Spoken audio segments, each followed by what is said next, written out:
तो नए वेरिएंट की जनवरी में डेवलप होने की आशंका है और ये कहना है हेल्थ एसीएस मोहम्मद सुलेमान का।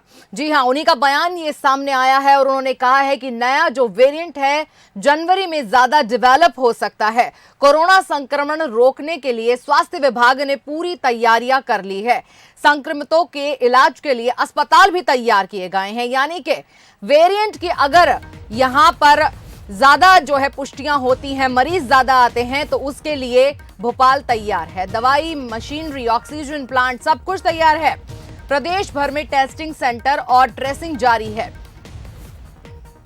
आपको बता दें कि प्रदेश भर में 95% लोगों को पहला टीका लग चुका है और अब तक 68% लोगों को वैक्सीन का दूसरा डोज लगा है।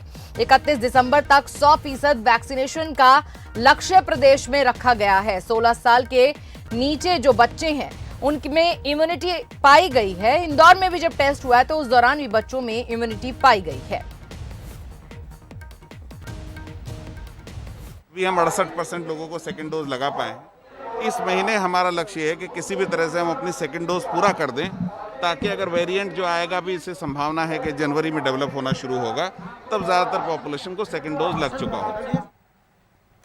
और इस पूरी खबर पर हमारे साथ हमारे संवाददाता सूरज शर्मा जुड़ गए हैं, उनसे हम ज्यादा जानकारी लेते हैं। सूरज, जिस तरह से इस बात का ऐलान कर दिया गया है, ये कहेंगे हम कि भाई जनवरी के अंदर डेवलप हो सकता है और खुद मोहम्मद सुलेमान जो हैं, एसीएस जो हैं, उन्होंने ये बात जो है इसकी तस्दीक की है, तो ऐसे में हम क्या मान के चलें कि तैयारी जो प्रदेश भर में चल रही है यही मान के चल रही है कि काइंड ऑफ थर्ड वेव तो आनी ही है? क्या कहेंगे आप? देखिए, बिल्कुल जिस तरीके से सरकार की तैयारी है और लगातार सरकार भी पब्लिक से अपील कर रही है कि जिस तरीके की संभावना सेकंड वेव के बाद थी कि अगस्त सितंबर में तीसरी वेव आ सकती है, और जिस तरीके वर्तमान में हालात हैं कोरोना को लेकर, कहीं ना कहीं सरकार भी नहीं चाहती कि आने वाले समय में तीसरी वेव आए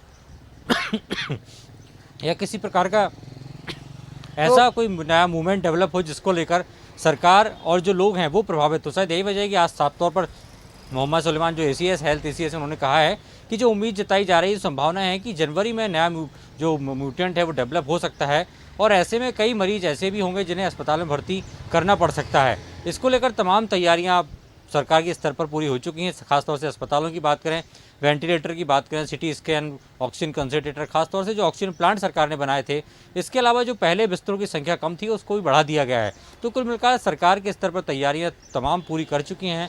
लेकिन जिस तरीके से अभी देश की हालात है, जो नए केसेस ओमिक्रॉन के आए, जो केस आए हैं, उसको लेकर सरकार पूरी अलर्ट है। और ख़ासतौर से अंतर्राष्ट्रीय उड़ानों की जब बात की तो जिस तरीके से उज्जैन जो इंटरनेशनल एयरपोर्ट है, वहाँ से दुबई से जो लोग आते हैं, तो उनको भी खासतौर से जो दुबई की जो फ्लाइट है उससे आने जाने वाले लोगों को भी टेस्ट किया जा रहा है। तो सरकार का फोकस है टेस्टिंग, ट्रेसिंग और ट्रीटमेंट। तो सबसे पहले लोगों को किस तरीके से टेस्ट बढ़ा रही है सरकार, जहाँ तहाँ रेलवे स्टेशन की बात करें, एयरपोर्ट की बात करें, या रैंडमली भी टेस्ट किए जा रहे हैं, ताकि कोरोना वायरस या कोरोना संक्रमित के लोग जो आते हैं उनका पता चल पाए कि कितने लोग संक्रमण होते हैं। और ख़ासतौर से ट्रेसिंग भी की जाएगी कि उनकी ट्रैवल हिस्ट्री किस तरीके की है, कहाँ से वो आए हैं, कितने लोगों से मिले हैं, और उसके बाद ट्रीटमेंट भी चालू करेगी। तो कुल मिलाकर संभावना जो जताई जा रही थी कि थर्ड वेव आ सकती है, उसको लेकर जो स्वास्थ्य विभाग के प्रमुख सचिव हैं उन्होंने साफ तौर पर यही कहा है कि संभावना है कि जनवरी में यह म्यूटेंट डेवलप हो सकता है।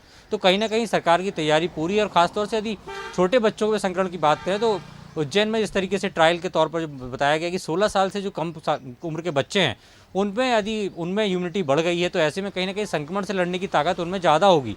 और ख़ासतौर से जो लोग दूसरा डोज भी लगवा चुके हैं उनमें भी यदि संक्रमण फैलता है तो जो सीवर इन्फेक्शन के चांसेस है वो कम है, यानी गंभीरता जो संक्रमण की है वो कम होगी। ऐसे में कहीं ना कहीं जानलेवा संक्रमण नहीं हो सकता है, और कई बार ऐसा भी केसेस आएंगे कि उनको घर में ही वो बेहतर ठीक हो सकते हैं, अस्पताल जाने की जरूरत नहीं होगी। लेकिन यदि होती भी है तो उसको लेकर सरकार अपने स्तर पर तमाम तैयारियां कर चुकी हैं, और लगातार सरकार निर्देश भी दे रही है। मुख्यमंत्री इसको तो इसकी मॉनिटरिंग कर रहे हैं। सभी कलेक्टर को निर्देश दिए गए हैं कि ग्राम पंचायत स्तर पर भी वो चेक करें कि टीकाकरण किस तरीके से हुआ है, नहीं हुआ है। 31 दिसंबर तक सरकार का लक्ष्य है कि 100% टीकाकरण हो जाए।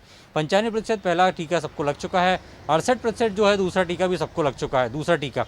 तो जो बचे हुए लोग हैं, करीब 36 लाख जो एक टारगेट माना जा रहा है, उनको भी सरकार ढूंढ ढूंढ कर इन्हें जो अधिक शहर से बाहर हैं, रोजगार की दृष्टि से, पढ़ाई की दृष्टि से या अन्य राज्यों में गए हैं, उनको भी टेलीफोनिक चर्चा करके बता रही है कि दूसरा डोज लगाना कितना ज़रूरी है, ताकि यदि संक्रमण आता है या जो जनवरी में यदि संभावना उसकी जताई जा रही है कि तीसरी वेव आ सकती है या तीसरा जो नया जो म्यूटेंट है वो डेवलप हो सकता है, तो किस तरीके से सरकार और जनता आपस में मिलकर इसको रोक सकती है शायद। जी सूरज, आपका धन्यवाद तमाम जानकारी देने के लिए। तो प्रदेश भर में ट्रिपल टी पर काम हो रहा है। ये ट्रिपल टी क्या है?